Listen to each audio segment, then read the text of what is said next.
జయ శ్రీకృష్ణ అండి. ఈరోజు భగవద్గీతలోని తృతీయ అధ్యాయంలోని 34, 35, 36 శ్లోకాల భావములు తెలుసుకుందాము. మొట్టమొదటగా 34వ శ్లోకం. ఇంద్రియస్యేంద్రియస్యార్తే రాగద్వేషౌ వ్యవస్థితౌ తయోర్న వశమాగేచ్చేత్ తౌ హ్యస్య పరిపంథితనౌ. దీని భావము: ఇంద్రియములకును ఇంద్రియార్థములకును సంబంధించిన రాగద్వేషములను నియంత్రించుటకు కొన్ని నియమములు కలవు. ఆత్మానుభూతి మార్గమున రాగద్వేషములు ఆటంకములగుటచే మానవుడు వాటికి వశము కాకూడదు అని భావము. 35వ శ్లోకం. శ్రేయాన్ స్వధర్మో విగుణః పరధర్మాత్ స్వనుష్ఠితాత్ స్వధర్మే నిధనం శ్రేయః పరధర్మో భయావహః.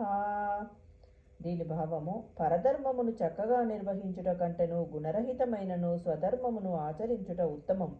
పరధర్మానుచరణము హానికరమగుటచే దానిని పాటించుట కంటెను స్వధర్మానుచరణమునందు నాశనం పొందుట అయినను ఉత్తమమైనది అని భావము. 36వ శ్లోకం.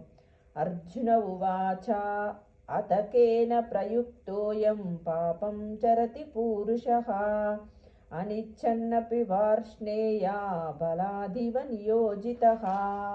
దీని భావము: అర్జునుడు పలికెను, ఓ వృష్టివంశ సంజాతుడా, అనిష్టముగానైనను బలవంతముగా నియుక్తమైన వాని వలె మానవుడు దేనిచే పాపకర్మలను చేయుటయందు ప్రేరేపింపబడుచున్నాడు అని భావము. జయ శ్రీకృష్ణ అండి. మిగతా శ్లోకములు మరో వీడియోలో తెలుసుకుందాం.